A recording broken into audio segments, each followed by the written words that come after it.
Hi friends, this is FirearmPop, and I'm here with another installment of Armed Citizen Stories. And this one, once again, coming right out of First Freedom Magazine, an NRA publication. And there we have the Armed Citizens. So, let's, without further ado, get to reading. Charles Carlson, 75, awoke around 2 a.m. when he heard noises coming from the kitchen of his farmhouse. He got up to investigate. When Carlson entered the kitchen, an intruder held a revolver to his head. Carlson's quick thinking made him save his life. He pretended he was blind and hard of hearing, which made the intruder lower his weapon. At that moment, Carlson swiftly grabbed his own 9mm handgun and told the intruder to get on the floor. He complied, but then stood up and advanced towards Carlson. Carlson ordered him to stop, and when the man continued toward him, Carlson fired. After sustaining a gunshot wound to the leg, the intruder reached for the gun in his pocket, prompting Carlson to fire a second time. The second gunshot proved fatal for the 23-year-old intruder. A second intruder heard the gunshots and fled, and that was in Sandstone, Minnesota. Great. I mean, kudos to Charles Carlson, 75, having the presence of mind to play deaf and dumb and get it over on his intruder. Good going. I mean, that's a real heartwarming story, and I hope when I'm 75 I can be that fast thinking and fast acting.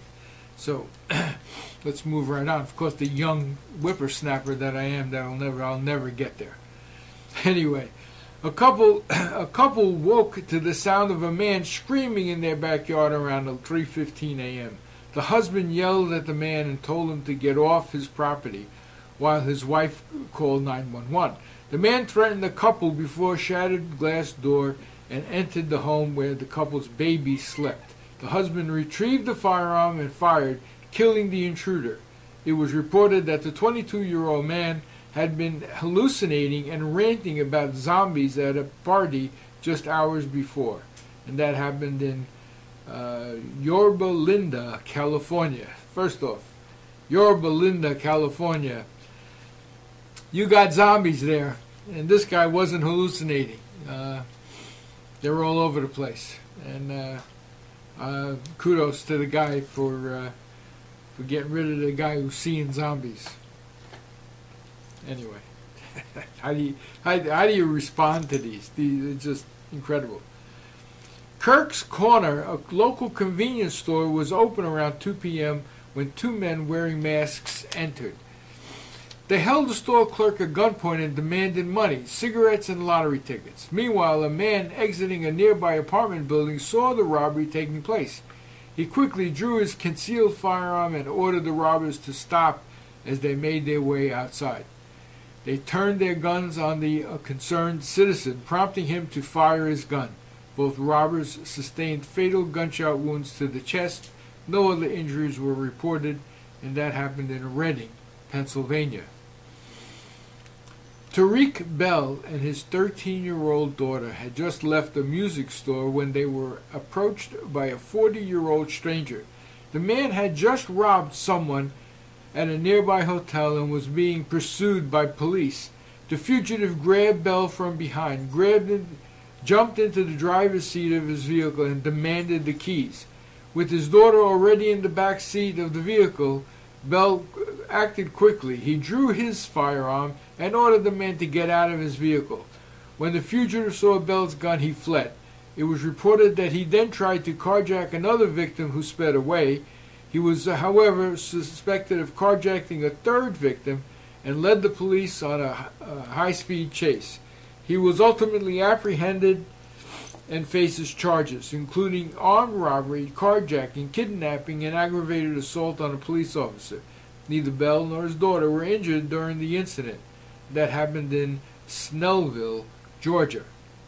Didn't know there was a Snellville, Georgia. And if somebody did, I mean, I would do the same exact thing. You're not taking my car and my 13-year-old daughter. So the man acted wisely and bravely. When Alan Abel, 68, crept outside to investigate the thumping sounds at his back door around 4 a.m., he found an unexpected trespasser.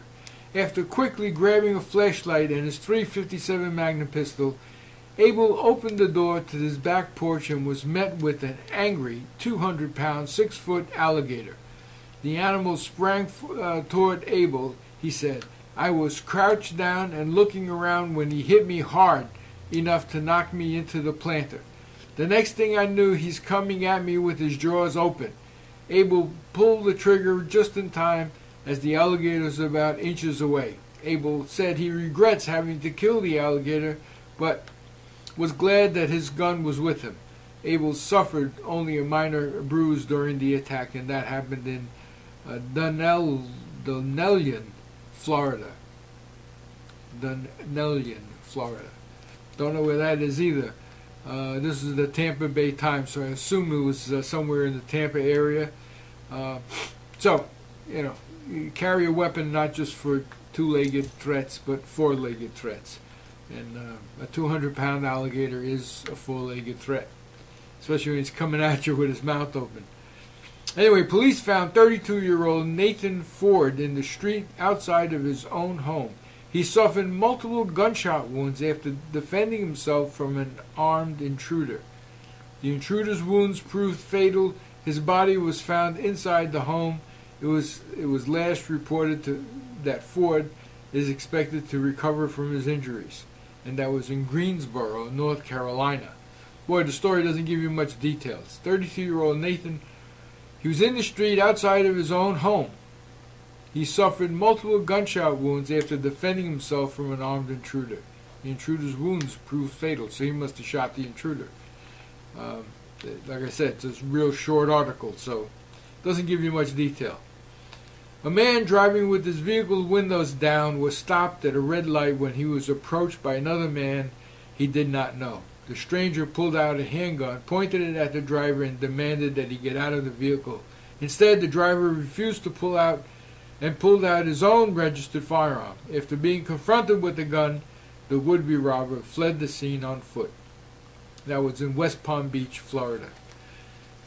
That's true too. Sometimes just the presence of a gun makes these guys turn coward, because they're holding a gun they probably never even fired. So, great stories. I enjoy reading them to you. I hope you enjoy hearing them.